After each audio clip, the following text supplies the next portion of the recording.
Hola, muy buenas tardes, ya noches casi. Bienvenidas, bienvenidos a esta plática de la Fiesta de las Ciencias y las Humanidades. Este año celebramos ya 10 años de una fiesta del conocimiento que involucra estas dos fascinantes áreas del conocimiento, que son las ciencias, que son las humanidades, y que nos despierta poder darnos cuenta cómo ambas pertenecen a nuestra vida diaria. Les damos la bienvenida. Y antes les comento que la Fiesta de las Ciencias y las Humanidades promueve la reflexión desde diversas perspectivas, con el objetivo único de fomentar un sentido crítico en su audiencia. Las opiniones expresadas son responsabilidad de quienes las emiten y no necesariamente representan la postura de la UNAM.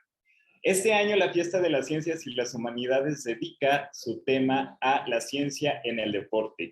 Y esta plática, más allá del espejo, nos va a hacer darnos cuenta cómo esto es como un engrane y una cosa lleva a la otra, y todos los temas que platiquemos aquí nos harán darnos cuenta que evidentemente hay mucho más allá del espejo, mucho más allá de pronto la superficialidad, y que bueno, nuestras expertas y nuestros expertos que se encuentran el día de hoy nos van a hacer favor de contarnos por qué.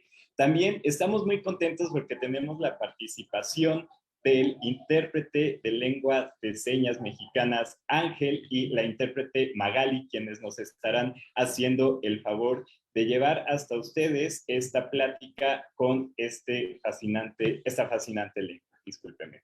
Y bueno, pues sin más, quiero presentarles a nuestras y nuestros ponentes de esta noche, y quiero comenzar por Andrea Hernández López. Ella es licenciada en Nutrición y Bienestar Integral del Tecnológico de Monterrey, maestra en Condicionantes Genéticos, Nutricionales y Ambientales del Desarrollo Humano en la Universidad de Granada, España. Brinda consulta privada de nutrición, elaborando recetas y planes personalizados. Es ponente en temas de nutrición y alimentación en PGDC UNAM, ha colaborado con AT&T y con el Tecnológico de Monterrey. Tiene una experiencia laboral en el Instituto de Ciencia y Tecnología de Alimentos y Nutrición en España, el Instituto Nacional de Ciencias Médicas y Nutrición Salvador Subirán, en el Hospital Ángeles del Pedregal, entre muchos otros. La pueden encontrar en Instagram como healthy-otter. Buenas noches, Andrea, ¿cómo estás? Qué gusto tenerte por acá. Buenas noches, Raúl. No, el gusto es mío. Muchísimas gracias por invitarme. Muchas gracias.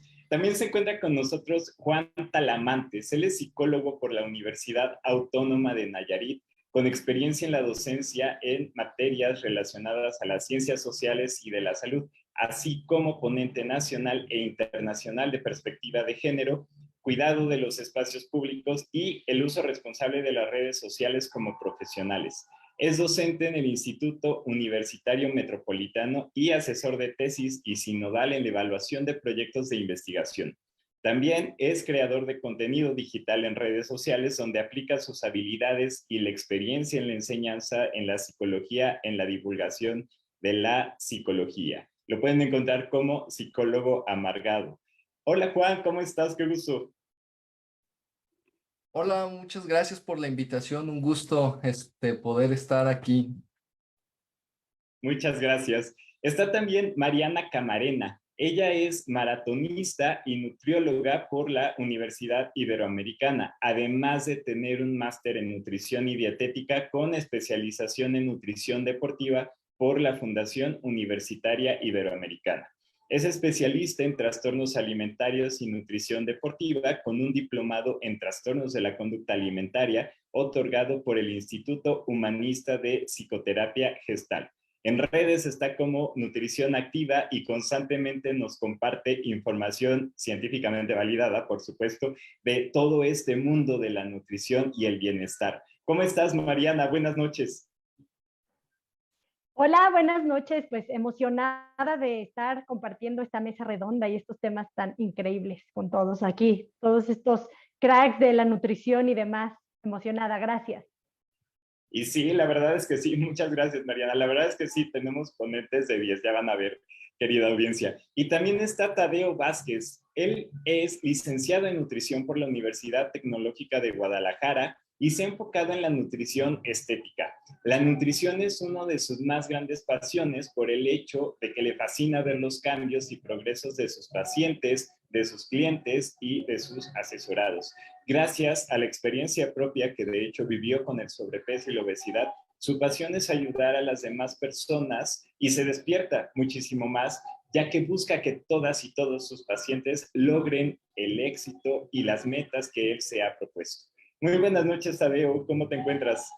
¿Qué tal, Raúl? Buenas noches, muchas gracias por la invitación y pues espero poder aportar algo a esta charla. Gracias a todos por estar aquí en esta mesa cuadrada, diría. Y gracias. Al contrario, muchas gracias a ti. Y antes de comenzar, audiencia, les voy a explicar cómo va a estar distribuido. Esta plática constará de 3 rondas. La primera tendrá 5 minutos cada ponente para abordar el tema que ha seleccionado. La segunda también habrá 5 minutos y en la tercera ronda tienen 3 y esa manera de conclusión. Vamos a estar recibiendo sus preguntas por redes sociales, me las van a canalizar acá. Y terminando, vamos a tener 10 minutos para resolver cualquier duda que tengan ustedes respecto a este tema. Y ahora sí, sin más, vamos a comenzar con el tema que tiene que ver con el trastorno de conducta alimentaria, algo que ocurre muchísimo y a veces ni siquiera nos damos cuenta que lo estamos padeciendo o que otras personas cercanas a nosotros lo estamos padeciendo. Pero no me quiero adelantar y me gustaría, Andrea, por favor, que nos expliques para empezar qué es un trastorno de conducta alimentaria y algunos datos que puedas aportarnos al respecto. Adelante, por favor. Claro que sí, muchas gracias, Raúl. Como dices, es un tema fundamental que cada vez está creciendo mucho más y constituye un importante problema de salud pública, no solo en México, sino también en España, en Estados Unidos y en todas partes del mundo. Y justo como dices, es un tema que falta demasiada información, del cual no se habla tanto porque todavía es mucho tabú y existen demasiados mitos con respecto a ellos. Creo que muchas veces solamente vemos como la punta del iceberg, de que anorexia es la persona que no come, ¿no? O bulimia la persona que vomita. Incluso se llega a pensar que los hombres no pueden llegar a tener un trastorno y que solamente ciertas personas como los adolescentes, los deportistas o las mujeres lo pueden llegar a tener, pero realmente es algo que puede afectarnos a todos y que va mucho más allá de lo que verdaderamente se conoce. Entonces, un trastorno de la conducta alimentaria o TCA, pues es todo este conjunto de alteraciones relacionadas con la ingesta de alimentos, ¿no? Por fuera es esta relación tan dura y tormentosa con la alimentación, pero lo que no vemos es una situación en la que se ven comprometidas muchas áreas de la vida de las personas, ¿no? Que te afecta a nivel individual, emocional, social, afectivo, cognitivo. Es todo este compendio y cúmulo de áreas que están afectadas, pero su origen es tan complejo y tan personal que nos falta muchísimo por entender, ¿no? Y algo que es de verdad impactante es que es considerado de los trastornos mentales con mayor índice de mortalidad, por lo que es importante crear estrategias para poder prevenirlos. Y bueno, ahora con la pandemia se dispararon de manera exponencial. Justo estaba leyendo en la revista de Lancet, hubo un análisis de un estudio global de la carga de enfermedades y factores de riesgo, y decía que en el 2019, 41.9 millones de casos adicionales aparecieron de trastornos de la conducta alimentaria, teniendo una prevalencia comparable con los trastornos del consumo de drogas. Y esto es algo muy importante porque afecta por completo al bienestar integral de las personas, ¿no? Y justo más con la pandemia, con todo este boom de redes sociales, pues las personas pues, recurrimos a estar en riesgo de tenerlo, ¿no? Yo no sé ustedes, pero yo me metí a redes y había un boom de información, desinformación. Por un lado existió esta preocupación por la salud, porque pues como sabemos, pues la nutrición juega un papel fundamental, ¿no? En el tratamiento y la prevención de la COVID-19 y de muchísimas enfermedades, ¿no? Pero creo que pues las redes fueron un arma de doble filo, porque sí, por un lado la gente se preocupó, pero al ver tantas dietas, tantos consejos de gente, pues de alguna manera aterraba, ya que esto influye directamente con las decisiones de las personas, ¿no?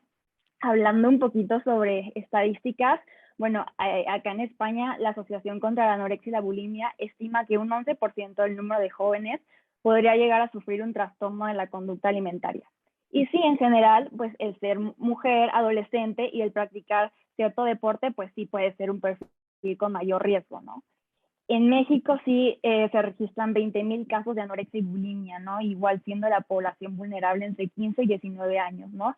Y justo estas son cifras registradas solamente, pero se ha visto que más del 60% de las personas que sufren un trastorno no van a pedir ayuda. Entonces, pues es súper importante pues estar alerta de todo esto, ¿no? Más adelante pues les comentaré acerca más en específico de esto y de algunos factores de riesgo que podemos detectar para prevenirlos.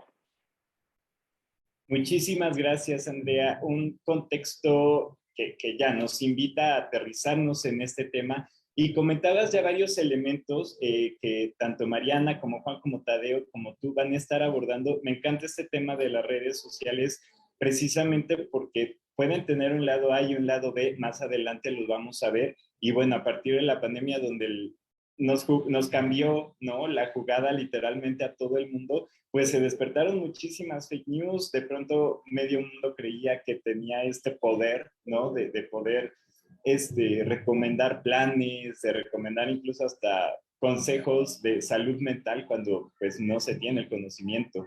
Juan, una pregunta. Ya comentaba Andrea este tema de la influencia del medio social en el desarrollo de los trastornos. ¿Qué nos puedes explicar tú desde la trinchera psicológica? Bueno, en esta parte hay un concepto denominado como representaciones sociales que empezó a acuñar lo que es Moscovici, de cómo una sociedad o un grupo social que tiene determinadas características empieza a conceptualizar una realidad y a partir de eso empieza a nombrarla. En esta parte, Andrea lo mencionaba, ¿no? Hay un boom en parte de las redes sociales para la difusión de información. Y si nos vamos a cifras, según el Instituto Federal de Comunicaciones, 66 de cada 100 personas mayores de 6 años usan Internet, ¿va? Entonces, esto es una realidad que nos está impregnando, ¿no? Y todo lo que empezamos a ver acerca de, nos empieza a llevar hacia la toma de decisiones referente a temas que nos puedan llegar a interesar y de igual forma también nos expone a ciertas figuras que vamos a apropiarlas y van a ser nuestro modelo a seguir. Todos estos personajes que conocemos como influencers nos empiezan a vender ciertas ideas y a partir de cómo empiezan a funcionar estas redes sociales a través de estos algoritmos y por ejemplo en el caso de Instagram que suele ser una plataforma bastante aspiracional, compartimos la mejor parte, entre comillas, de nuestra vida o lo que queremos vender a la gente, la imagen que queremos vender. Entonces, jóvenes que de repente no tienen una correcta, llamemos psicoeducación o educación en materia nutricional, empiezan a ver cómo estos influencers te empiezan a decir, ah, es que a mí me funcionó la dieta keto, que sabemos que pues, no funciona, ¿va? Entonces te empiezan a vender eso y como yo veo el cuerpo que cumple los estándares sociales de belleza, asumo que lo que está diciendo es verdad, es una realidad. Entonces yo tengo que continuar con lo que me está diciendo o tengo que hacer lo que me está pidiendo y incluso aquí hay afectaciones de personas que pueden estar en una vulnerabilidad emocional para acceder a esto de voy a pagarte no sé cuánto por el curso que me estás ofreciendo, aunque no tengas una formación profesional y solamente te doy esta cualidad de razón por el número de seguidores que puedes llegar a tener, porque traduzco esta parte de seguidores es igual a razón, si no, no te seguiría la gente, cuando la realidad dista mucho de esta situación, ¿no? Incluso hace tiempo estaba leyendo un documento que hablaba acerca de un concepto llamado esteticismo social que surge a partir del arte, ¿no? De cómo se prima la belleza o la estética sobre cuestiones morales y en estos tiempos sobre cuestiones éticas, ¿no? ¿Qué es lo que estoy dispuesto a hacer para poder obtener un beneficio, ¿no? Y si los estándares me están diciendo que debo de tener una cintura delgada, si los estándares me están diciendo que debo de tener senos muy voluptuosos, o si mi cuerpo tiene que estar de determinada forma, pero no puedo acceder a una operación, pues voy a buscar estos elementos que me puedan brindar lo que quiero, en este caso, un cuerpo delgado, sin importar las consecuencias. Y entonces no voy a comer o voy a purgarme utilizando medicación que no está, ¿cómo se le puede llamar? Solicitada por un profesional, ¿no? Simplemente me automedico porque en internet alguien me dijo o porque vi que pudiera funcionar, y esto pues ya empieza a tener mayores consecuencias en tanto a tengo esta expectativa de la realidad, pero no la puedo cumplir. Muchas gracias, Juan. Completamente de acuerdo. Todos estos temas donde tal cual a lo mejor nos venden ideas, pero sí no las venden literalmente, ¿no? Porque no es solamente te voy a pasar mi tip de la dieta que me funcionó, la voy a vender, ¿no? Y con lo que implica el pago. Entonces es algo bien delicado poner nuestra salud, audiencia, en manos de personas que pues no sabemos, ¿no? Y a lo mejor les funcionó y está muy padre, pero no quiere decir que nos funcione a nosotros. Y recuerden que la salud es lo más importante y siempre, siempre tiene que ir de la mano de expertas y expertos. Mariana, a ti me gustaría preguntarte sobre el concepto de identidad deportiva. ¿Cómo para empezar, qué es este concepto y cómo funciona como un factor de riesgo para desarrollar un trastorno de conducta alimentaria? Te escuchamos. Bueno, ya ahorita que nos ha dado todo el contexto Andrea, Juan, en torno a la influencia de las redes sociales y demás, y lo que tú mencionabas, Raúl, de dónde venimos con la pandemia, la exposición que tuvimos a esta sobreinformación, o sea, es un exceso de información que, pues, si como profesional de la salud de repente te cuesta trabajo lograr diferenciar perfiles, ¿no? Que sí realmente aportan y generan realmente contenido, pues, basado en evidencia con otros que no, pues hasta yo he llegado a dudar, que a veces veo perfiles y digo, ay, oye, qué buena información, a ver, te metes a leer igual que no es cierto. Entonces, en torno al deporte, yo que tengo en consulta muchos deportistas, me he dado cuenta que a veces hay focos rojos y este término de la identidad deportiva tiene que ver con eso y un poquito como abordándolo desde esta parte de las redes sociales, que le va pasando a cualquier persona. En este caso, como que quiero poner una diferencia clara en estos deportistas de alto rendimiento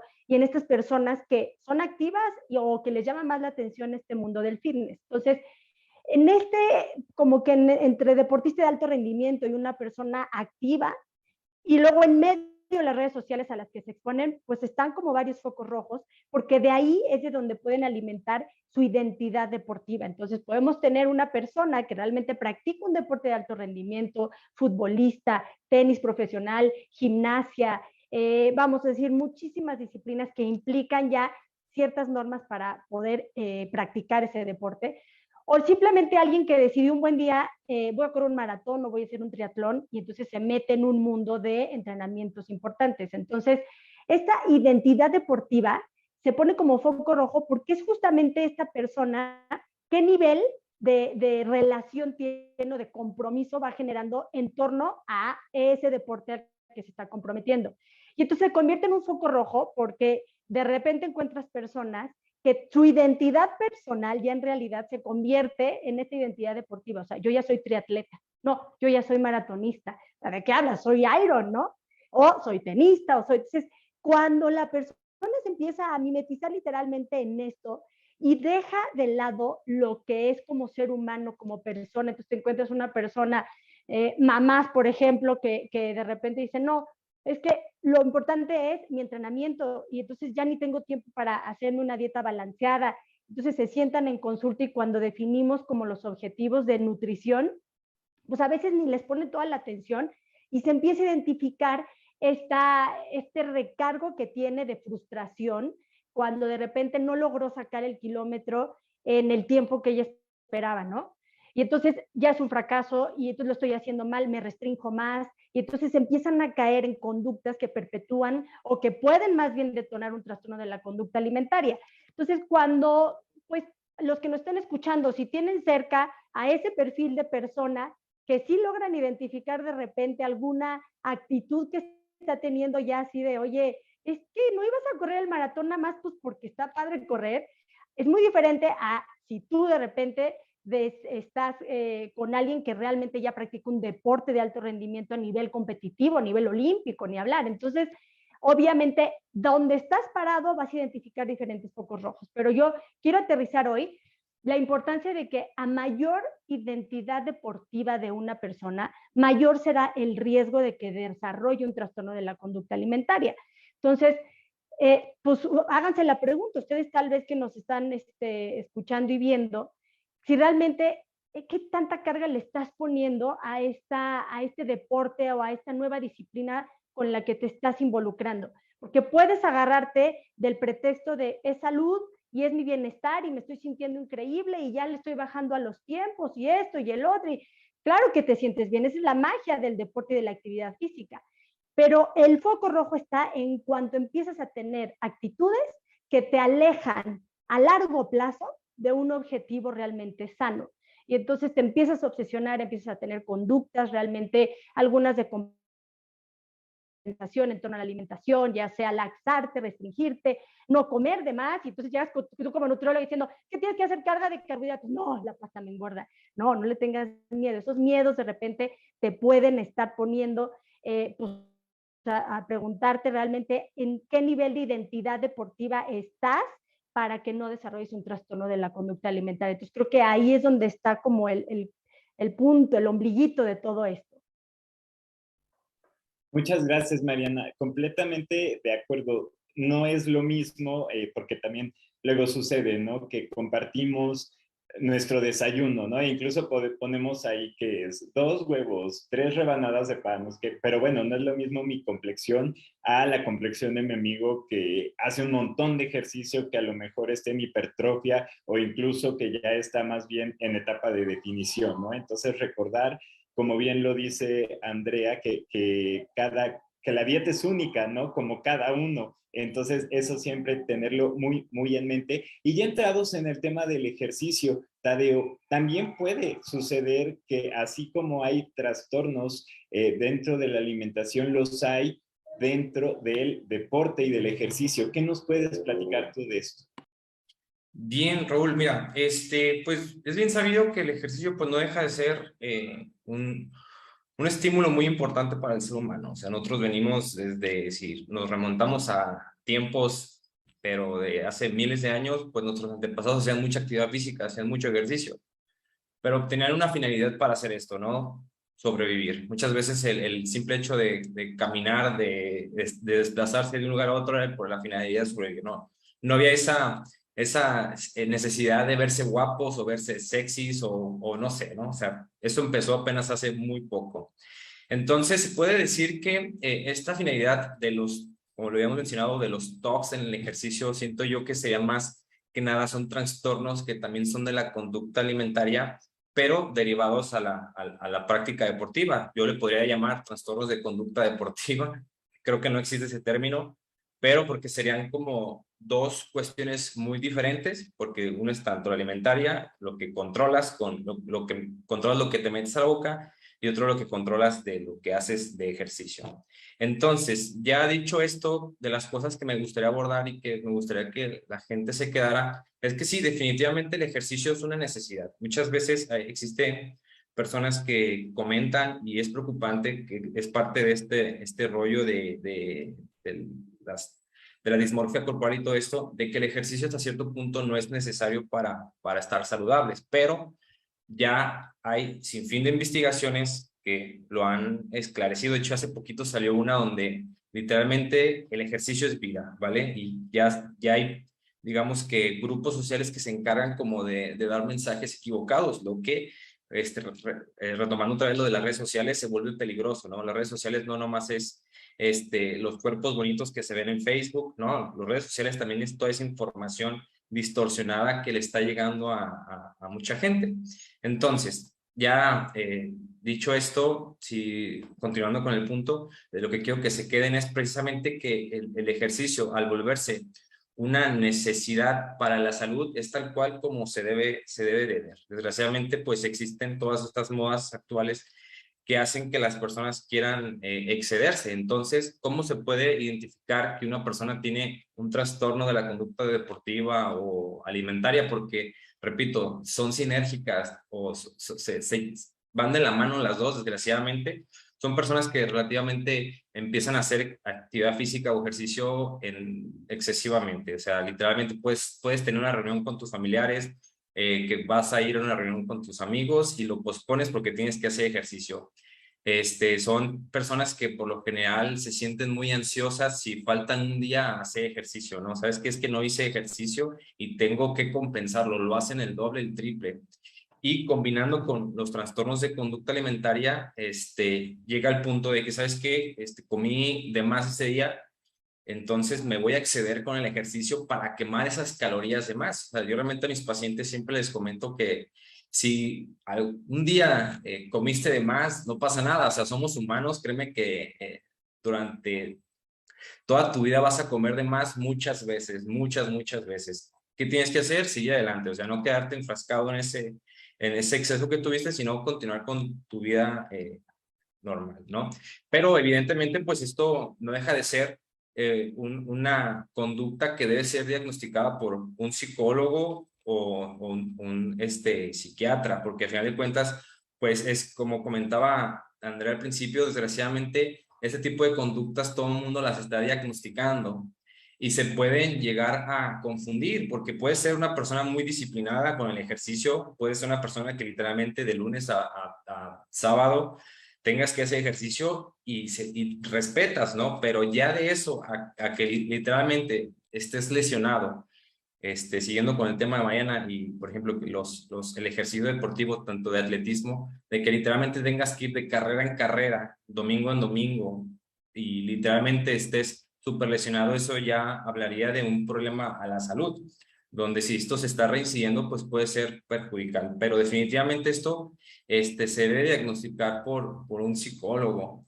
Realmente me da mucha risa en las redes sociales que de repente alguien sube comiendo algo saludable y ya la gente los tacha porque de seguro no viven la vida, ¿no? Pero al revés también pasa. Personas que no cuidan mucho su salud o a lo mejor suben una foto descuidándose un día y ya las tachan de personas que no cuidan su salud. ¿Sí me explico? Entonces, todos estos mensajes que se ven en redes sociales, porque es un hecho y es algo que influye mucho, son perjudiciales para todos los humanos. De hecho, si te pones a pensar en la historia, lo que ahorita estoy leyendo un libro que se me hace muy interesante, que es de animales a dioses. Pues realmente el avance tecnológico, la humanidad creció demasiadamente rápido en los últimos 10, 20 años, pero el ser humano no se ha podido adaptar a ello. O sea, realmente no nos hemos podido adaptar a este cambio tan brusco de tecnología. Y lo estamos viendo con todo esto, ¿no? ¿Sabes qué? Las modas actuales, a cada rato hay esas modas peligrosas donde la verdad, no sé si lo mencionaste, Andrea, en esa parte, no sé si lo comentaste, pero tanto la anorexia como la bulimia, pero también como los atracones, el consumo excesivo de alimentos, pues son un tema que se debe de abordar bastante bien y con muchas pincitas, porque no deja de ser temas delicados, ¿no? Entonces, como conclusión del tema de los trastornos de conducta alimentaria no es el ejercicio, es que, pues,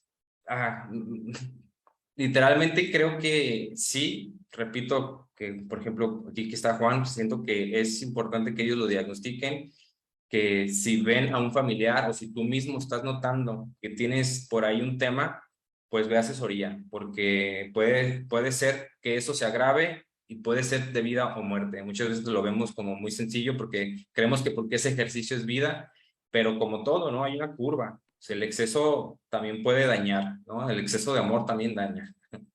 Sí, no, y literal, y de hecho, ya en esta segunda ronda, muchas gracias, Tadeo, platicamos precisamente de estos signos, de estas alertas rojas. Andrea, me gustaría, ya te dio la introducción a la perfección, Tadeo, ¿cuáles podrían ser estos signos y síntomas de alerta para estos trastornos y cómo podría funcionar acá el diagnóstico y el tratamiento nutricional? Adelante.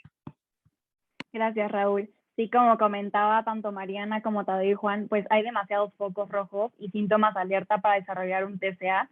Y al principio, pues sí, es muy difícil identificarlos, por lo que sí se tiene que ir con un profesional de la salud.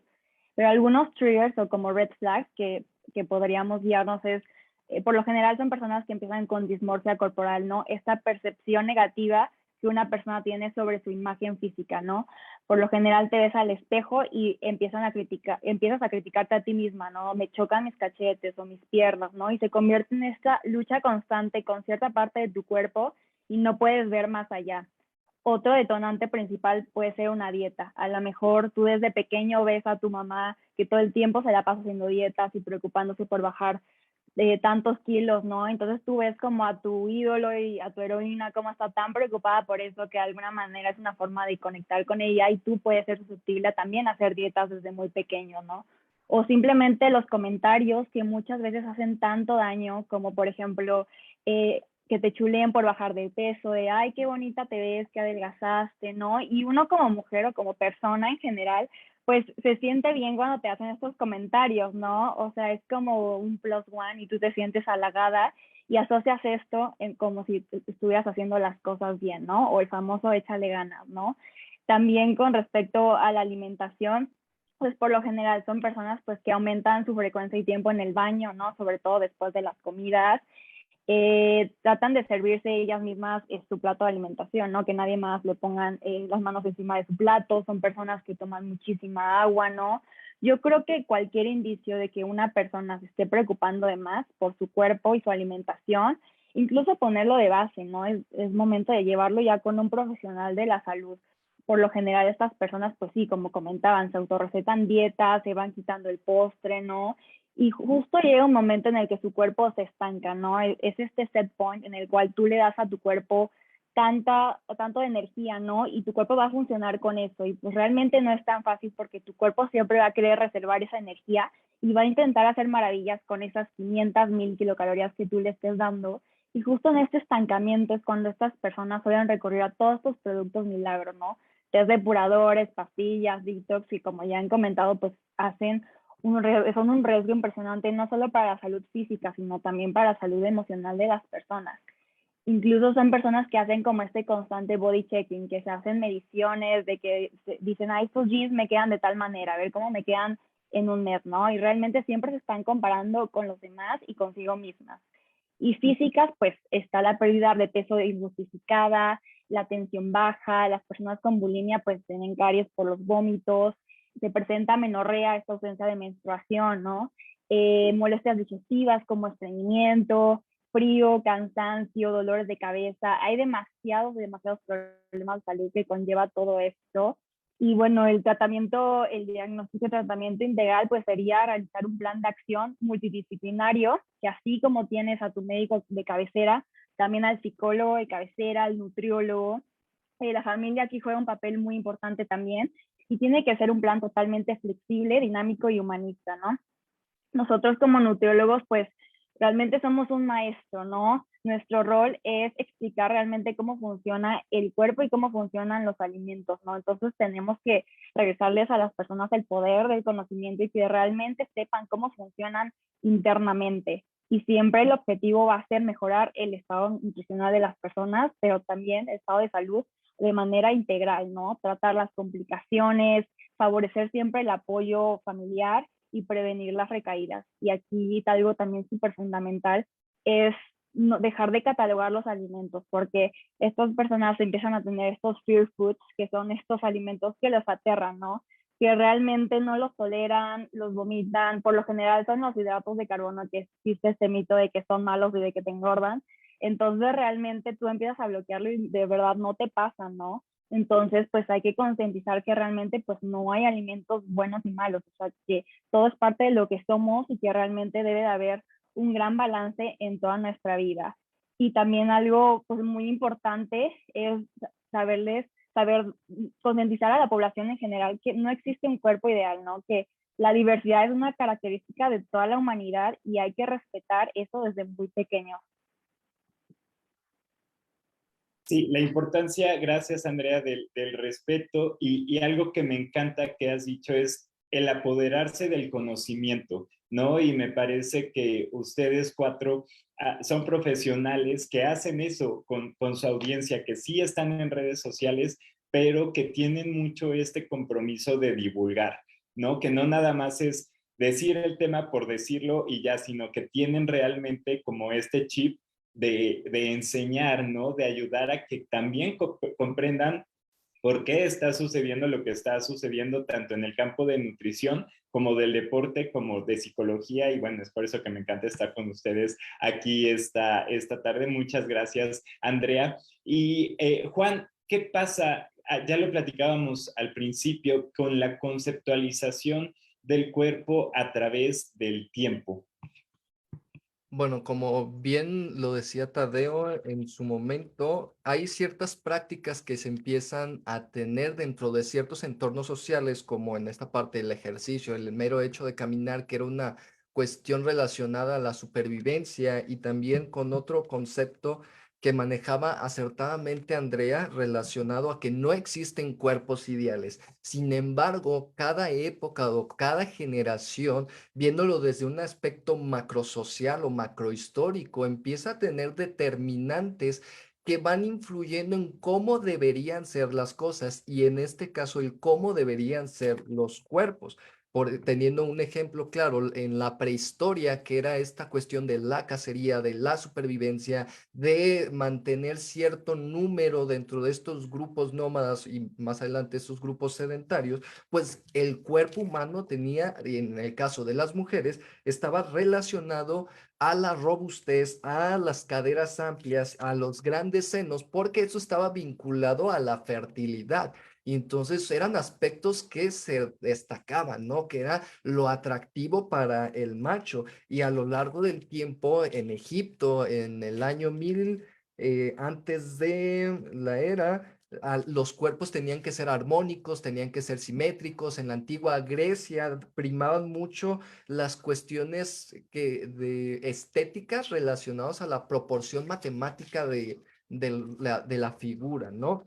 Y así cada época empieza a decir, oye, es que aquí, por ejemplo, en la Edad Media, el ser voluptuoso era sinónimo de riqueza, la delgadez era solamente para la gente pobre, ¿no? Para el pópulo. Entonces tú, el tener esas características no era lo ideal y buscabas el tener este cuerpo normado.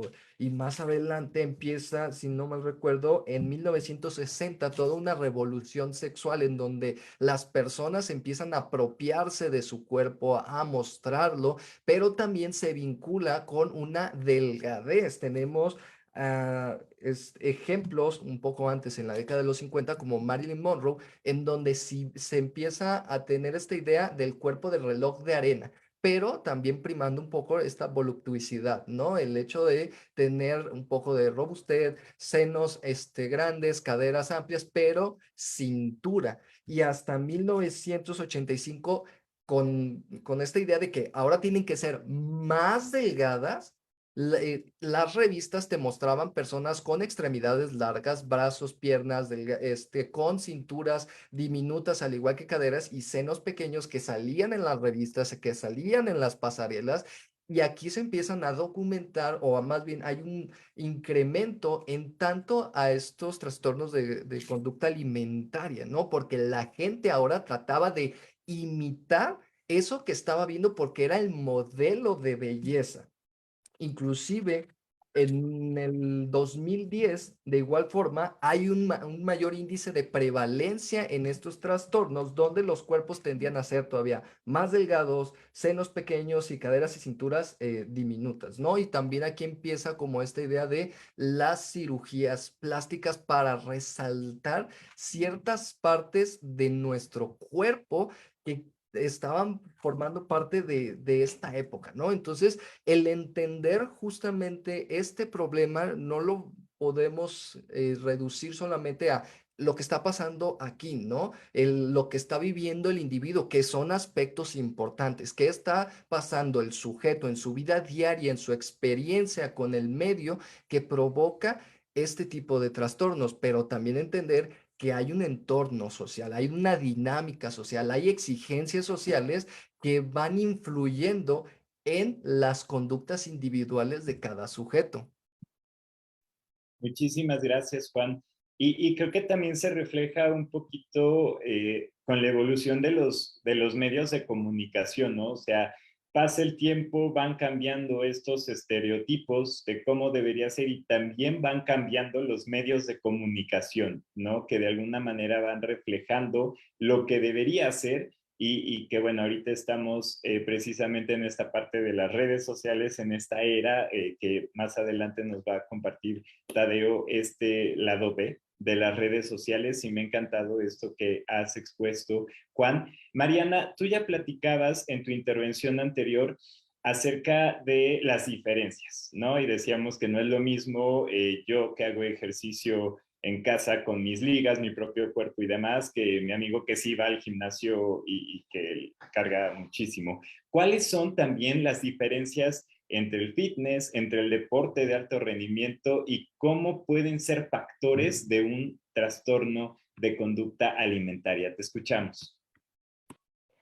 Bueno, pues digo, ya Juan ahorita nos dio toda una antología increíble, ¿no? De dónde venimos, porque pues básicamente es para entender el problema, porque va de la mano a lo que quiero llegar con esto de diferenciar muy bien qué onda con el fitness y con el deporte de alto rendimiento. Yo creo que si tú te metes a Instagram, híjole, 90% es fitness. Fitness me refiero a esta parte como de las personas que realizan ejercicio con el único objetivo pues de modificar su composición corporal en torno a este tema de tener una buena forma física, ¿no? Pero pues decirle buena forma física también es como pues preguntarnos cuál es la buena forma física. Para mí hoy te lo puedo decir que es esa irrealidad, o sea, de verdad a lo que se llegan a someter estas personas. Uno, ya lo dijo Juan, pues cirugías, ¿no? Ya hoy en día yo creo que el 90% de esos abdómenes marcados que ves en Instagram, pues es cirugiado, o sea, esa lipectomía famosa y todo esto, porque, o sea, yo que lo veo, trabajo con deportistas y con personas que hacen ejercicio de la mano con dieta y el entrenamiento que se someten, pues no, o sea, son irreales esos cuerpos, ¿no? Hoy cada vez más artistas salen diciendo, no, para que ustedes vean el cuerpo de la película, pues no, o sea, ni existe, fue Photoshop, me tuve que someter a algo que no es sano, que no se lo recomiendo a nadie. Entonces, sí es esta parte importante de diferenciar, o sea, en el fitness hay un mucho mayor riesgo de desarrollar un trastorno en la conducta alimentaria que realmente en el deporte de alto rendimiento, porque en el deporte de alto rendimiento estás hablando de que hay un equipo integral también, está el entrenador, que muchas veces si este entrenador no está informado sobre trastornos de la conducta alimentaria para que él logre identificar en alguno de sus deportistas del equipo o incluso si es, no sé, una gimnasta y demás, que pueda guiarlo y pueda meter también a la parte como pues de solucionar el problema a la familia, a la misma persona, a todo su ambiente, no vamos a lograr mucho. Entonces, como que esta integración deportiva es esencial. En la parte del deporte, pues bueno, el Comité Olímpico Internacional siempre hace hincapié en que pues, el deporte debe de promover esta armonía, que si bien te sube la autoestima practicar un deporte, ya sea en equipo, de repente las edades las tienes que tener como que bien claras, es decir, un niño de 13 años que ya está metidísimo en el fútbol tendrá niveles de riesgos para desarrollar un trastorno de la conducta alimentaria que uno que tiene 18 o que ya el de 30 años. ¿Por qué? Porque esa madurez fisiológica, psicológica y demás, pues va a influenciar también en el nivel de riesgo que va a tener para desarrollar un trastorno. Entonces, es bien importante como tratar de identificar pues a qué se exponen, si, o más bien cuál es el objetivo de la persona. Si va a querer meterse en un mundo de fitness, pues realmente vas a tener que hablar claro con alguien del riesgo que puede tener de desarrollar vigorexia, que es otro trastorno, este trastorno de querer siempre estar más fuerte, más fuerte, más fuerte, más marcado, más musculoso, el riesgo de desarrollar ortorexia, que es pues este trastorno de buscar solo sano, lo sano. Entonces, ahora con el mundo del no gluten, no lácteos, no nada, entonces es como cada vez más sano o más orgánico o vegetariano. Entonces, obviamente encuentras también en redes sociales demasiada información sobre esto que te puede llevar y agarrarte de ahí si no vienes bien fijo en, pues ya aquí el psicólogo Amargado nos podrá decir en tema de la autoestima y cosas que debe tener una persona realmente para que no se detone ese trastorno, si va a estar metido en un mundo de fitness o si va a estar haciendo un deporte ya de alto rendimiento, donde yo aquí sí quiero puntualizar, o sea, los niños sobre todo, que es donde se puede gestar el trastorno, pues ahí el apoyo es esencial de la familia. O sea, los niños aprenden del ejemplo, no tanto de lo que les andamos diciendo. Entonces, si nosotros como familia apoyamos a los niños que están en un deporte ya, que lo queremos encaminar para que sea ese gran deportista, pues tenemos que apoyarlos también desde la parte psicológica y no solamente la competencia, lo hiciste bien, ganaste o no, o qué onda. No, no, no. Ese estrés que va viviendo la persona es bien importante y es parte esencial de todo este tema del deporte y los trastornos de la conducta. Entonces, pues bueno, creo que para mí es esencial sí diferenciar en dónde está cada persona, ¿no? En fitness o en deporte de alto rendimiento. Muchas gracias, Mariana. Este tema de la psicología, ¿cómo es importante? Ahorita que comentabas los entrenadores, ¿no? Que deben estar bien informados, pues por supuesto, y creo que a veces también que incluso podría dar para otra plática, ¿no? El rol de los entrenadores que a veces, pues tal cual menosprecian, ¿no? A alguien porque lo ven como muy novato y ni siquiera les ponen atención y solo están ahí como dándoles al avión, ¿no? Y eso, pues sí, afecta a la persona que quiere aprender y que no se le da atención. Entonces, me parece que también el rol del entrenamiento físico, pues debe de contemplar esto, ¿no? Porque pueden ser animadores o animadoras muy grandes de la persona que está en construcción, pero también pueden ser alguien a quien le tememos, ¿no? Porque a mí me pasó en su momento, sacando traumas. Muchísimas gracias, Mariana. Tadeo, ¿qué pasa? Ya nos platicabas de este lado B de las redes sociales. ¿Cómo juega el lado oculto todo lo que platicabas? Bien, mira, pues las redes sociales pues no dejan de ser una herramienta indispensable en la vida, ¿no? En la vida actual. De hecho, pues, si nos remontamos de nuevo a los antepasados, pues ellos tenían su propia red social, ¿no? Tenían su forma de comunicar. De hecho, el lenguaje que nació por esa necesidad de comunicar cosas más allá de la simple supervivencia. Más allá de, ay, viene un tigre, más allá de viene un mamut. De hecho, se dice que el lenguaje se desarrolló con la finalidad de chismorrear más seguido, o sea, como de tener que hablar de las personas. De hecho, es muy real que incluso hasta entre profesionales, si van a un cafecito o algo, aunque sean científicos, lo más que hablan son chismes, o sea, realmente están hablando de sutanita, perenganita, que hizo esto, que hizo otro, pero muy pocas veces son temas importantes, y es una realidad. ¿A qué voy con esto? Que de igual forma el lenguaje se aplica esto en redes sociales. Te fijas, el 89, 90, 95% de la información en redes sociales pues puede ser que es pura basura, ¿no? Es realmente, es contenido que la gente está absorbiendo y que se está quedando guardado en el subconsciente de cierta forma. Entonces, ¿qué pasa con este lado oscuro de las redes sociales y el fitness, la salud, la psicología, la nutrición? Pues al final de cuentas, también se está llevando a cabo demasiada basura. De hecho, se me hace increíble cómo es posible que estamos en una era donde hay demasiada información, demasiada lugares de donde obtener información y la gente cada vez es más ignorante. O sea, eso es algo preocupante porque realmente no la están utilizando como debe ser. De hecho, se espera que en futuros años, si es que la humanidad sobrevive 1000 años más, se espera que, ya ves que antes estaban los Homo sapiens, los Homo erectus, los neandertales, que pues, eran muy fuertes, pero no tenían bueno, los neandertales no tienen mucho cerebro como para pensar. Se espera que en el futuro de nuevo exista esas gentes que no están pensando. O sea, que nos regresemos al pasado. O sea, imagínate lo triste que está eso. Entonces, a esto que voy, que al final de cuentas, esta información que estamos absorbiendo puede llevar a justamente todo lo que han estado mencionando mis colegas, a esos trastornos de la conducta alimentaria por las cosas que la gente muestra en redes sociales. Por ejemplo, los cuerpos bonitos.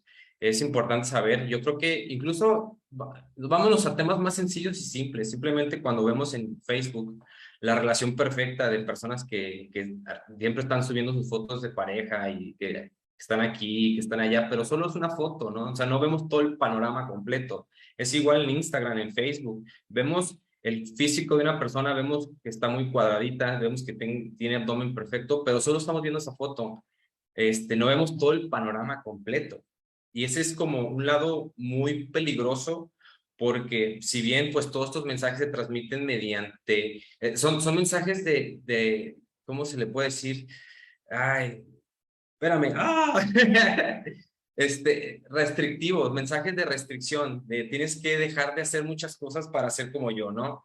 Entonces eso es peligroso, como mencionaba Andrea, de los carbohidratos, ya la gente le tiene miedo a los carbohidratos por tantos influencers que están hablando sobre la insulina, que los carbohidratos elevan la insulina y como la insulina está en la sangre, pues es más difícil que bajes de peso. Entonces toda esta información está ocasionando mucho sesgo, como bien mencionaba Mariana, pues hay influencers, hay un influencer por cada tipo de cuerpo, o sea, hay influencers por cuerpos grandes, hay un influencer de cuerpos muy delgados, hay un influencer de cuerpos muy estéticos, hay un influencer de cuerpos más normales en cuanto a la estética, ¿no? No quiero llegar en términos que puedan confundir. Entonces, realmente cada sector tiene su propio influencer. Yo qué haría como consumidor, me iría con personas que están manejando puntos medios. Entonces, normalmente estos charlatanes que están en las redes sociales y que dan estos mensajes son gente muy extremista, son gente que te dice, ¿sabes qué? Si para tener este físico o esta salud tienes que a fuerzas quitar un grupo de alimentos, o tienes que a fuerzas tomarte este suplemento, o tienes que a fuerzas seguir esta dieta, o este protocolo, los típicos ayunos intermitentes. No, aquí hay todo un tema. Pero ¿qué voy con esto? Esto pues no deja de ser más que mentiras, pero ¿a qué va esto? Al consumismo, al dinero. Realmente estamos en un momento de una crisis, yo puedo decir, económica muy grande, donde la gente está rascándolo de donde sea. Y desgraciadamente pues las personas, somos todos, o sea, aunque tengas la carrera que quieras, somos personas vulnerables, porque al final de cuentas, como individuos buscamos siempre cierta aceptación, ¿no? O sea, queremos vernos bien de cierta forma. Todos tenemos hasta cierto punto un TOC, algo que nos afecta poquito, algo que queremos mejorar todos. No hay persona que no, ni los psicólogos. Yo creo que hasta Juan me lo puede confirmar. Entonces, ¿a qué voy? Pues vienen estas personas con demasiada labia, con demasiada capacidad de poder manejarte, de hacerte un coco wash y le dan el clavo. Entonces, la gente los empieza a seguir y dejan de cuestionarse. Y eso es peligroso. De nuevo, voy a lo que decía al principio, estamos creando personas que no están pensando, que nomás repiten lo que dice una persona con 1 millón de seguidores sin cuestionarse si la información que está es real o no. Lo que se vuelve, de nuevo, peligroso y a la vez se vuelve una plataforma ideal para comenzar a generar conductas de riesgo, tanto alimentarias como deportivas, como del riesgo que quieras, ¿vale? Entonces, bueno, ¿qué otras cosas en redes sociales? Que es un tema que me gustaría tomar también, los famosísimos retos, ¿no? Que son retos, son personas que son, por ejemplo, nutriólogos y tocan temas de psicología en sus propios retos de 21 días, y empiezan a motivarte como si fueran psicólogos, y al revés, está este intrusismo de los psicólogos creyéndose nutriólogos y te empiezan a hablar de nutrición cuando no estudiaron nada de nutrición, incluso médicos. Entonces, este es el problema de las redes sociales. Realmente yo sí creo que si vamos a seguir un influencer, pídanle cédula, pídanle título, aunque sea, porque realmente yo sé que hay mucha gente que no tiene cédula y sabe mucho, y yo he seguido gente que ni siquiera estudió la carrera y les aprendo un montón, pero porque aprendo a discernir qué información sí, qué información no. Pero tú como consumidor no vas a ir a que te opere un psicólogo, ¿no? A ver, no vas a ir a que te quite el apéndice un nutriólogo ni un arquitecto. Pero aquí lo triste es que en nutrición y en psicología hay muchos arquitectos dando nutrición, hay muchos abogados dando psicología, hay muchos charlatanes. Entonces, hay que tener mucho ojo con a quién seguimos, ¿no? Porque al final de cuentas lo que quieren es tu dinero, no quieren tu salud, quieren tu dinero. Y sí, muchas gracias, Tadeo. También digo, pensar que los seguidores se pueden comprar, ¿no? Entonces, 1 millón de seguidores pues pueden no representar nada, en realidad. Muchas gracias, Tadeo. En esta última ronda, ya para concluir, estimada audiencia, vamos a abordar algunas ideas finales que nuestras y nuestros ponentes nos han solicitado, que son súper importantes. Y me gustaría comenzar contigo, Andrea, sobre estos mitos comunes de los trastornos y sobre todo algo bien, bien importante, cómo, que de hecho ya nos adelantaban esta pregunta en redes sociales, ¿cómo se puede acompañar a una persona con trastorno de conducta alimentaria y con qué tipo de especialista recurrir? Adelante. Muchas gracias, Raúl. Justo, también como mencionaba Tadeo, pues hay demasiada desinformación con respecto a este tema, ¿no? Que hay que tener mucho cuidado con ello. Y bueno, hay demasiados mitos también. Por ejemplo, las personas llegan a pensar que las personas que tienen un trastorno tienen que ser extremadamente delgadas, ¿no? En el caso de la anorexia nerviosa, pues la restricción de comida, pues sí conlleva una pérdida significativa de peso, pero las personas que tienen otros trastornos de la conducta alimentaria pueden llegar a presentar peso normal y hasta sobrepeso, ¿no? También llegar a pensar que solamente es anorexia y bulimia, cuando realmente es más frecuente el trastorno por atracón, que también comentaba Tadeo, que bueno, este es un episodio recurrente de atracones en el cual ingieres dentro de un determinado periodo de tiempo una cantidad de alimentos que es superior a la que tú normalmente sueles consumir y sientes esta falta de control, ¿no? Existe un manual que nosotros los profesionales tenemos, que es el DSM-5, que es el Manual de Diagnóstico de Trastornos Mentales, que lo llevan principalmente los psicólogos. Incluso aquí se puede ver cómo hay un gran estigma de peso, porque a lo mejor sí se cumplen ciertos criterios, pero el sufrimiento es el mismo. Entonces, pues de alguna manera hay mucho más que ver con todo esto también. Pues existe el mito que no se curan, que solamente se controlan, pero realmente bajo el enfoque de salud en todas las tallas, que más adelante se profundizará con respecto a eso, pues sí hay una recuperación porque existe esta libertad, ¿no? Entonces, de alguna manera es sumamente importante ir reconstruyendo la relación que se tiene con la comida, ¿no? Concientizar que, bueno, la comida va más allá de la energía que nos aporta o de si es saludable o no. Realmente es parte de lo que somos, ¿no? Nuestros hábitos que tenemos establecen desde tradiciones de nuestro país, de nuestro entorno, de nuestra familia, ¿no? Entonces, el significado que le damos a los alimentos, pues puede ir cambiando según nuestros conocimientos. El mindfulness, que es esta forma también de entender la alimentación como mecanismo de autocuidado, puede ser una forma de apoyar a estas personas, ¿no? En la cual tanto la intuición, la emoción y la razón, pues nos ayudan a tener una mejor relación con la comida. Y bueno, también cómo acompañar a una persona que tiene un TCA, como comentaban, es muy importante informarnos, ¿no? Seguir cuentas, pero con evidencia científica, con profesionales de la salud, con cédula, como comentaba Tadeo, ¿no? A lo mejor tú también como familiar, ¿no? También recurrir a terapia porque es un problema muy, muy complejo, ¿no? Hablar con alguna persona con la que le tengamos confianza, ¿no? A lo mejor decirle también a esta persona que está sufriendo este trastorno, decir, a ver, he leído que tomar pastillas es una conducta compensatoria, ¿no? He leído los ciertos efectos secundarios, me preocupa un poco tu salud.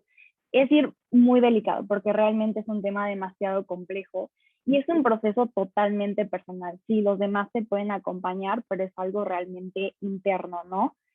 Y bueno, pues con quién ir, pues es un equipo multidisciplinario, cada quien tiene su rol, el psicólogo, el médico, el nutriólogo, ¿no? Y es buscar realmente un total acompañamiento integral, ¿no? En el caso de nutriólogos, pues cada uno que no se enfoque solamente en el peso, ¿no? Que no nos regañe, que luego ocurre mucho en el sector salud, ¿no? Una cosa sí es la práctica, pero otra cosa es ir más allá y tener todo el contexto, ¿no? Entonces, realmente es ir poco a poco, que aunque sea un avance del 10%, pues ya es muchísimo, ¿no? No a fuerzas todo lo que dicen los libros tiene que ser. Y bueno, al final, pues termino con una frase que escuché de una colega que admiro muchísimo, que tiene toda la razón, y pues es, el respeto al cuerpo ajeno es la paz, ¿no? Entonces, realmente hay que tener demasiado cuidado con estos temas, con los comentarios que se hacen desde pequeñitos. Este es un tema también de educación y de concientización desde chiquititos, ¿no? Entonces realmente pues hay que visualizar todo el contexto que esto conlleva, porque no solamente afecta a la salud física, sino a todo el completo bienestar de la persona, y no solamente a la persona, sino también a los familiares, ¿no? Todo el entorno. Entonces, pues hay que tener demasiado cuidado con eso e informarnos más al respecto de este tema que cada vez está creciendo de una manera tan exponencial. Muchísimas gracias, Andrea. Y de hecho ya adelantaste la cancha para Juan, porque quiero preguntarle cuál es esa necesidad del abordaje educativo, ¿no? Tal cual como lo comentabas, en espacios de educación formal e informal. Y Juan, también quiero canalizarte de una vez una pregunta que tiene la audiencia, que es cómo puedes persuadir a alguien que padece estos trastornos a pedir ayuda o que se acerque a un especialista. Te escuchamos. Ok, bueno, primero, desde esta cuestión de la educación, entender que cuando hablamos de educación no solamente es una cuestión académica, ¿no? Sino que son todos estos valores, creencias, saberes culturales que se van propiciando. Ya lo decía en algún momento Bourdieu y Gramsci, que coinciden en esa idea, que dentro del grupo primario, que suele ser la familia, se empiezan a crear todos estos saberes culturales, ¿no? Y que cuando llegan a la escuela, pues uno de sus papeles es tratar de ajustar todos esos conocimientos para que puedan encajar dentro de la sociedad, ¿no? Empiezan a crear ciudadanos. Entonces, entendiendo como justamente esta parte de nuestra labor como profesionales, es encauzar los conocimientos que ya tienen. Por ejemplo, en esta cuestión de la alimentación, ¿no? Sabemos que tenemos que comer. Pero muchas veces en casa no hay esta cultura de decirnos cuál es el plato del buen comer. Y a veces asociamos ciertas ideas de que, está voluptuoso, es un niño sano, está flaquito, es un niño desnutrido. Y entonces se empiezan a dispersar todas estas ideas, todos estos constructos sociales que van moldeando como la percepción que podamos llegar a tener. Entonces, en esta parte, al nosotros ser profesionales y que muchas veces a lo mejor no estamos en espacios netamente académicos donde vamos a estar en contacto directo con los estudiantes, tenemos una fortuna en nuestra época que es el acceso al Internet, ¿no? A sabiendas del creciente uso que se está dando y sobre todo de todo lo que hemos hablado en este momento sobre el intrusismo profesional, de cómo hay personas que no se dedican a esto, pero parten desde la creencia, desde el morbo para hacer contenido porque quiero likes, porque quiero convertirme en influencer y ganar dinero a partir de eso, o simplemente ser famoso. Las razones pueden ser múltiples, pues empiezan a difundir eso. Nosotros como profesionales vamos a poner el foco, debemos de poner el foco de atención acá y decir, ok, hay que utilizarlas. Y hay un tema que decía Tadeo que también se me hace muy importante, ¿no? Esta cuestión del lenguaje, de cómo se desarrolla. En psicología social nos puntualizan mucho que uno de los elementos de persuasión y a la hora de estar en contacto con seres humanos es el lenguaje. Yo tengo también que adaptar mi forma de comunicar dependiendo al grupo en el que voy a dar. No es lo mismo yo darle información a un grupo de universitarios que a niños o a personas en una comunidad rural o a personas de la tercera edad. Entonces, ahí entra también nuestro trabajo de cómo ajustar las estrategias educativas para que estos grupos sociales vulnerables puedan aprenderlo desde su lenguaje y lo acepten y lo repliquen. Porque aquí otro de los problemas es justamente el grupo primario, la familia, porque voy a la escuela o voy con compañeros que compartimos esta información de hay que comer este tipo de alimentos, no excedernos y poder distribuirlo, ¿no? No limitarme o no prohibirme de una forma estricta. Pero llego a mi casa y mi mamá me pone de lonche para ir a la primaria unas papitas de frituras y me pone una coca y es como de, caray, ¿cómo voy yo a combatir? Y voy y le digo, oye, mamá, ¿cómo me vas a poner esto? Es, ay, ¿tú qué sabes? No, tú eres el niño y yo soy la mamá. Estate contento con eso. Entonces, son elementos que se presentan como un obstáculo en esto y nuestro trabajo al final sería como este desarrollo del pensamiento crítico, porque no vamos a estar justamente detrás de cada persona para decirle, haz esto y esto sí y esto no, para que esto nos lleve a lo que incluso Tadeo también nos decía, ¿no? Aprender a discernir no solo las conductas que pueden ser benéficas o no para mí, sino la información que se me está presentando, ya sea desde un aula de clase, ya sea, como decía Mariana, ¿no? Desde el ejemplo en casa de yo como papá, aunque la información ya no pertenezca a mi generación, porque ese también es otro tema súper extensivo de cómo las generaciones van moldeando ciertos conocimientos y hay algunos que se aferran a, yo quiero creer que mi época en los 90 era mucho mejor que ahora y voy a criar a mi hijo como que si estuviéramos en los 90 cuando las condiciones sociales y económicas, políticas ya no son igual que los 90 y entonces estás criando personas para una época que ya no existe y te aferras como a eso, ¿no? Entonces ahí entra el amplio labor que tenemos ahora los profesionales de no solo los espacios públicos, sino en los espacios digitales, en estos espacios en donde a veces por ser, ay, es que haces contenido en internet porque no te fue bien en un trabajo, ¿no? Y ahí estás payaseando. No, o sea, si te pones a ver desde estas cuestiones, desde la sociología, desde la antropología, desde la educación, desde la psicología social, te vas a dar cuenta que el trabajo que hacemos en redes sociales está totalmente fundamentado y tiene un propósito. Y si hacemos humor a lo mejor en un meme o en un TikTok para llegar, para que un mensaje llegue, tiene su finalidad, no es porque estemos payaseando, porque no le sepamos a nuestra carrera. Evidentemente hay algunos que no le saben a esta onda o que no han leído una cuestión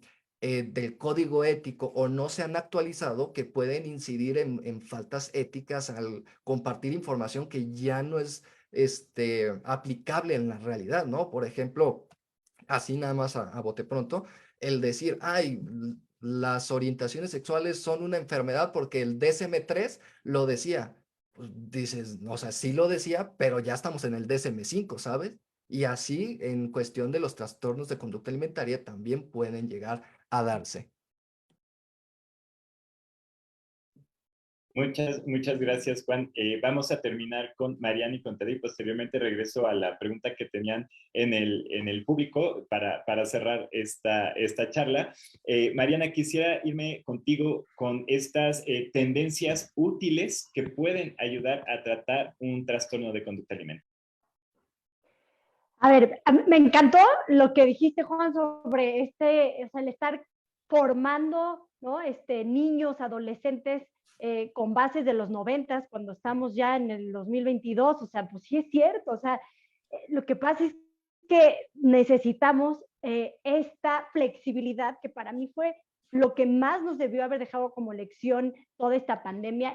Por favor, sean flexibles, pero de acá arriba, de mente, o sea, el tema es bien importante porque a mí me gusta, y es lo que voy a hablarles ahorita, en estas tendencias que ves hoy, como puedes ver el lado oscuro de las redes sociales, de todos los cuerpos flacos, delgados, marcados y demás, como un ideal de estética, como también hay ya un movimiento que está creciendo en toda esta parte como de body positive, body neutral, salud en todas las tallas, o sea, sí hay movimientos ya que sí vienen del 2000, ¿no? 2008, hay una autora buenísima que se llama Linda Bacon, que escribió un libro que justamente es Health at Every Size, salud en todas las tallas, donde ya se hizo un movimiento de hablar, por favor, profesionales de la salud, sobre enfocarnos en que la salud no es solamente el peso, o sea, ese del índice de masa corporal, pues hay que flexibilizarlo, hay que ir más allá en torno a esto. Obviamente hay mucha evidencia científica, ¿no? Y estamos en la guerra. ¿Por qué? Porque nos está tocando cambiar. Estamos en esta generación de cambio. Para mí, el hablar de salud en todas las tallas es igual a libertad, igual a paz mental, de no ponerle tanto peso al peso. O sea, en realidad es eso. Entonces, si yo tengo en consulta una persona que busca un rendimiento deportivo, pero también quiere llegar a bajar 10 kilos, y entonces le dices, es que eso no hay, o sea, no es compatible tu objetivo A con tu objetivo B. O sea, yo como profesional de la salud te tengo que ayudar a que de verdad visualices ¿qué es lo más importante? O sea, tu rendimiento deportivo, ¿por qué? Porque te va a dar autoconfianza, te va a motivar, te va a dar esta identidad deportiva que les mencionaba, pero de una forma positiva, sin llegar a la obsesión y ni siquiera, obviamente, pues a desarrollar un trastorno de la conducta alimentaria, ¿no? Y el abordaje en torno, ya lo decía Andrea, a pues, utilizar como herramienta esencial un equipo multidisciplinario. O sea, si ya detectaron un trastorno de la conducta alimentaria, sí o sí debe haber un psicólogo, sin necesidad un psiquiatra, el nutriólogo, el médico internista, la familia, el entrenador, los amigos. O sea, es un abordaje integral, porque somos seres integrales, somos seres humanos que pues estamos así, o sea, formados de verdad de todo esto. Entonces, para mí es hoy en día como el enfoque. Me encanta y voy de la mano con lo que dijo Juan de abrirnos, o sea, es una nueva generación y hay que hablar el mismo y o tratar de hablar ese idioma a estas nuevas generaciones, poner atención sobre todo en que la salud no es un tema solamente físico, es un tema psicológico, es esta parte de responsabilizarnos a través de la información de nuestra propia salud y hay muchas herramientas. Obviamente, pues hoy estamos aquí 4 expertos que les podemos ayudar cualquier persona como a canalizarlos. O sea, si a mí me dicen, Mariana, ¿tú me ayudas? Te ayudo desde lo que yo sé, pero vamos a necesitar A, B, C, o sea, otras personas. Sola no puedo. O sea, al final no es un tema nada más de nutrición, es un tema de psicología, es un tema médico, etcétera. Entonces, pues hoy creo que la invitación es esa, ¿no? Muchísimas gracias, Mariana. Y qué bueno que lo comentas, porque precisamente el espíritu de la fiesta de las ciencias y las humanidades es eso, demostrar temas que van de la mano entre distintas expertas y expertos, y creo que este es un ejemplo buenísimo, ¿no? Y por supuesto con el panel que tenemos acá. Tadeo, una última idea para cerrar esta plática. Estás muteado, estimado Tadeo. Fíjate, yo me quedé con el último tema de la escaleta, el de la aceptación corporal, que es para finalizar mi punto. Fíjate que yo sí considero que existen pesos saludables y tallas saludables que se deben seguir, pero tiene sus matices, ¿va? Sus matices. Yo considero que, por ejemplo, un peso saludable, hay tantos pesos saludables como personas, ¿va? Una cosa es tener salud en todas las tallas, pero otra cosa es cuánto tiempo puedo tener salud en esa talla. Y en esa cuestión se deben de evaluar muchos aspectos, tanto el físico como el metabólico, como el mental, pero también el fisiológico. Muchas veces nos quedamos en que, sí, mi colesterol salió muy bien, mi glucosa salió muy bien, pero a lo mejor me cuesta mucho trabajo desplazarme, a lo mejor, no sé, me cuesta trabajo agacharme, me cuesta trabajo caminar, ¿no? Son temas fisiológicos, o a lo mejor sí tengo mi colesterol saludable, mi glucosa estable, pero a lo mejor estoy a punto de tener una trombosis que no me doy cuenta, ¿no? Hay muchos aspectos que son importantes analizar y que se deben de trabajar como una unidad.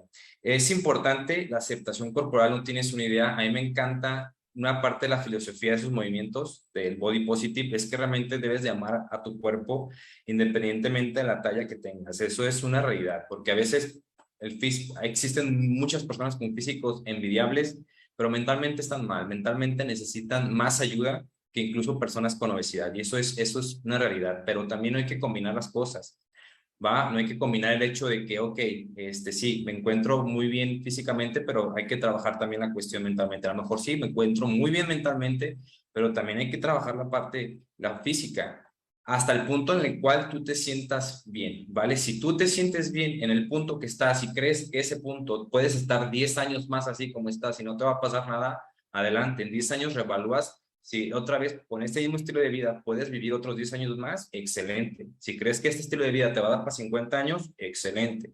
Pero si crees que no, es importante que empieces a trabajar en ti, que empieces a buscar ayuda. Si quieres, a lo mejor lo ideal es buscar ayuda integral, pero la realidad es que no se puede tan fácilmente. ¿Por qué? Porque el nutriólogo cuesta 1,000 pesos, el psicólogo cuesta 1,000 pesos, el fisioterapeuta cuesta 1,000 pesos, todo cuesta 1,000 pesos, ¿no? Y más ahorita que todo está más caro. Entonces, la realidad es que no hay que dejar en saco roto el hecho de cuidar la salud. La salud es general, no solo es la física, no solo la mental, no solo es buscar una salud fisiológica. Se escucha mucho el término de estoy una persona metabólicamente saludable, pero eso es relativo. Busca ser una persona fisiológicamente saludable. Y yo creo que me quedaría con eso. Según yo sí, pero no se me olvide nada más. Sí, creo que ya. Muchísimas gracias, Tadeo. Y bueno, nada más, antes de concluir, ha habido varias preguntas, de hecho, que van a lo mismo, Juan. ¿Cómo, como familiares, podemos acompañar a alguien que sufre con un trastorno? ¿Cómo convencerle de a lo mejor solicitar ayuda? Bueno, sonará un cliché, y tienes razón, se me pasó el haberla contestado, pero a veces es el acompañamiento, ¿no? El de mostrarle a la persona que vamos a estar ahí para ella, ¿no? De qué es lo que necesitas, estoy para aquí, porque a veces estamos muy aferrados a la idea de yo querer darte un consejo, o sea, cuando sé que tienes un problema y no te escucho, o sea, solo quiero darte un consejo y haz esto, ¿no? Y eso puede privarte como persona de, a ver, espérate. Realmente no estás entendiendo lo que estoy pasando, lo que estoy sintiendo, el detectar justamente estas red flags y hablar incitarla a que hable con alguien de confianza, ¿no? Brindarle esta seguridad de que está en un espacio seguro, porque a veces como familia suele darse esta cuestión de ser castigante, ¿no? De no estás comiendo y ya te estoy gritando, o sea, no me preocupo en lo que está pasando y ya te estoy diciendo de que, ay, qué exagerada eres o qué exagerado eres, o tú solamente quieres llamar la atención. Entonces son frases o sí, son frases que no sirven de nada, que al final de cuentas lo único que hacen es que me des a entender como familiar que no estás dispuesta a escucharme o a entender porque ya estás presuponiendo qué es lo que está pasando, ¿no? Esta cuestión de acercarte y decir, a ver, hijo, hija, hermana, mamá, papá, o quien sea, están estos profesionales, yo he estado viendo este tipo de señales y me preocupa, ¿no? Inclusive esto adaptarlo al lenguaje que puedas llegar a tener con tu familia o con los amigos, ¿no? Porque a veces creemos que la comunicación asertiva tiene que ser así, bien, bien noble de seguir un paso, pero si tú de repente llegas a tener cierto lenguaje con respeto a los que nos están escuchando, de, oye, güey, entonces, y eso te hace sentir cómodo o cómoda, pues va adelante, utiliza eso a tu favor, buscar estas estrategias para que la persona se pueda sentir en confianza y que pueda platicarte lo que está pasando o acceder a acudir con un profesional sabiendo que no es una exigencia, ¿no? Que es una propuesta porque estás viendo cómo se está sintiendo, ¿no? De también acercarle esta información para que pueda analizar sus propias conductas, porque también entendamos que en estos trastornos de conducta alimentaria a veces hay esta disonancia corporal, no disonancia, ¿cuál es la palabra? Esta distorsión, perdón, esta distorsión corporal de no me doy cuenta que tengo un problema. ¿Va? Entonces, a la hora de ya ver este tipo de red flags, como el entrar en este tipo de espacios en donde podemos ver desde de diferentes perspectivas de conocimiento, el hecho de decir, ah, caray, creo que estoy pasando por esto, ¿no? El que de repente te metas a TikTok porque querer procrastinar y te encuentres este contenido del Tadeo o de Mariana o de Andrea, donde te están diciendo, oye, esta situación hay que ponerle atención. El que te sientas o actúes de esta manera no es benéfico para tu salud. Entonces, este tipo de aspectos también pueden llegar a funcionar. Muchísimas gracias, Juan. Pues con esto terminamos, estimada audiencia. Les quiero dar las gracias por conectarse, por supuesto, a nuestras y nuestros ponentes, Andrea, que de hecho está desde España, entonces le agradezco triple que ahorita esté ya hiper mega desmañanada. Muchas gracias, Andrea, Mariana, Juan, Tadeo, por supuesto, a nuestra intérprete Magali, a nuestro intérprete que ya no veo por acá, que tuvo otro evento. De hecho, muchísimas gracias. La Fiesta de las Ciencias y las Humanidades es para eso, para ayudarles con información desde la mano de quienes saben. Y pues nada, esperarles aquí. Mañana tenemos más actividad. Muchísimas gracias. Pasen muy bonita noche. Cuídense Muchas mucho. gracias. Y recuerden. Gracias. Hasta luego. Gracias. Buenas Muchas noches. gracias. Hasta luego. Adiós.